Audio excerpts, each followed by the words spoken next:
Salut les gens, c'est Monos et vous êtes sur un nouveau résumé du live. Alors aujourd'hui on va parler juste de deux petits trucs, deux petites choses. Déjà j'ai travaillé le Monos en mémoire, enfin le Monos pour le nom du personnage en mémoire. Donc je vais un petit peu vous expliquer ce que j'ai fait. Alors, dans ma routine sur PC64, quand j'affiche du draw text, le caractère 0, on affiche jusqu'à ce que la valeur 0 soit en mémoire en ASCII, hein, valeur 0 ASCII.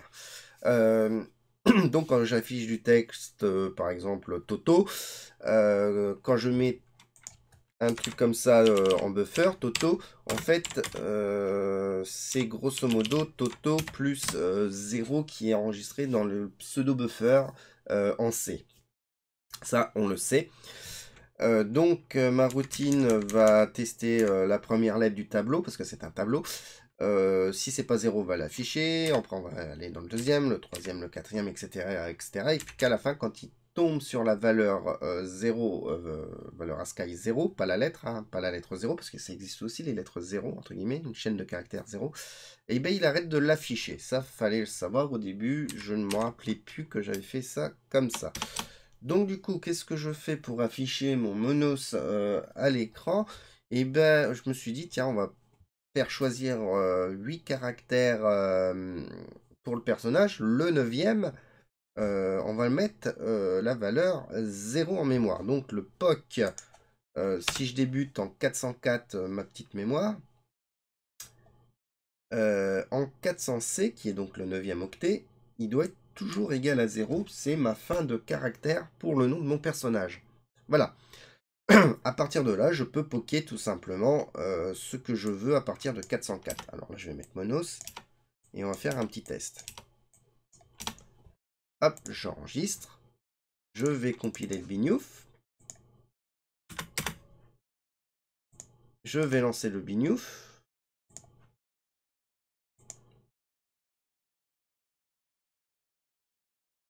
Et on peut voir ici Monos qui s'affiche. Vous allez me dire, oui, mais tu triches peut-être, tu l'as peut-être enregistré autre part. Eh bien non, on va essayer quelque chose d'autre. Par exemple, je vais revenir dans mon scène map et je vais mettre Amadi. Ah oui, moi je suis configuré en majuscule.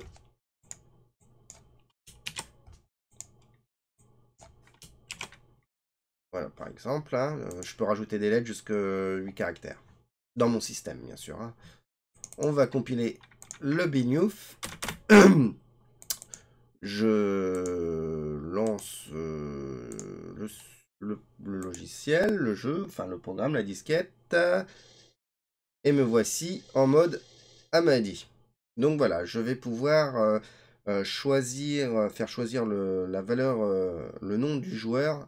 Ça va être plus ou moins opérationnel. Enfin, c'est prévu, ça marche. J'ai testé un deuxième truc en C qui est du même copie. Alors, je vais revenir un peu en cette map. Voilà, je l'ai préparé ici. Je vais dégager tout ça. Je fais ça, mais je n'ai pas besoin. Même copie. Alors, qu'est-ce que c'est que la fonction copie? Eh bien, ça va transférer les valeurs d'un tableau dans un autre tableau. Tableau, c'est quoi? C'est un pointeur. Donc on va transférer tout simplement d'une adresse mémoire à une autre, dans une autre adresse mémoire à une autre. Voilà, c'est ça, la même copie en fait. Hein. Je sais que je démarre donc ma chaîne de caractères en 404. Donc j'inscris 404 et je fais un petit cast étoile sur char. Je fais ma petite chaîne de caractères, puis je calcule ma chaîne de caractères qui vaut Monos. Voilà, tout simplement, on va transférer la chaîne de caractères Monos à Monos. De Monos, pardon. De taille Monos en 404. Alors je vais pas utiliser, je pense pas utiliser cette méthode, mais si je l'ai découvert, je testais en live. Donc on va tout simplement compiler le Bignouf et on va lancer exécuter par le système. Voilà. Et voilà, j'ai le Monos qui revient, ça fonctionne. Donc j'ai déjà posé une autre pierre angulaire. Pardon. Pour ceux qui ont regardé le live ou qui vont regarder le live, j'ai commencé à tenter le RLE, la compression RLE, le décrypteur RLE. Mais pour le moment, bah, c'est un peu chou blanc, j'ai un petit souci quelque part. Alors, je vais juste vous montrer ça assez rapidement dans le API, mais c'est pas au point. Il faut que je continue à creuser. Je teste. Alors j'ai décidé que si tant que le caractère testé n'est pas égal à 0, donc ça veut dire qu'on va continuer à décrypter notre chaîne. Voilà, donc le dernier caractère de ma chaîne de RLE doit être à 0. Je duplique, donc je mets dans une variable la première valeur qui doit être dupliquée en nombre de fois le RLE. Et ensuite, dans ma source, je mets le caractère juste à côté, c'est donc la valeur qui va être dupliquée.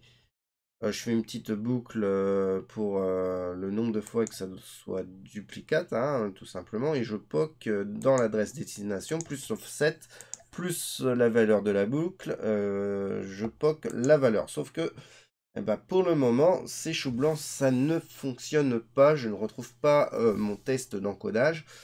Je ne sais pas d'où vient le problème. Est-ce que ça vient de ma signature qui respecte pas grand-chose? Mais même là, en POC, ça doit techniquement fonctionner, hein. Je fais des pics et des POC sur une adresse. Ça doit fonctionner du tonnerre. Alors, pour le moment, ça ne fonctionne pas. Où est l'erreur? Ben, je sais pas. Est-ce que c'est quelque chose qui va pas là-dedans? C'est tout con, mais pour le moment, je ne le vois pas. Donc, on verra bien. On verra bien un petit peu plus tard dans des futurs tests. Des fois, je reviens du boulot, ah bah oui, bah c'était ça, ou tout simplement. Alors, il y a une connerie, bon, on verra bien où est la connerie un petit peu plus tard. Voilà, donc c'était une courte vidéo, enfin toujours une petite dizaine de minutes. Le plus important, c'est donc la manipulation de chaînes de caractères que j'ai testé ce matin.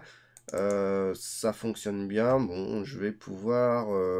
enfin, j'ai toujours ça. Bref, j'ai avancé un petit peu dans la compréhension. Je vous fais des gros bisous.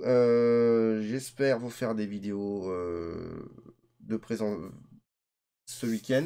Je suis pas très là ce week-end, mais j'espère pouvoir faire un live ou une vidéo ce week-end. Voilà, je vous fais des gros bisous et puis bah, une prochaine et portez-vous bien. Bon vendredi et bon week-end pour ceux qui y sont déjà. Bisous.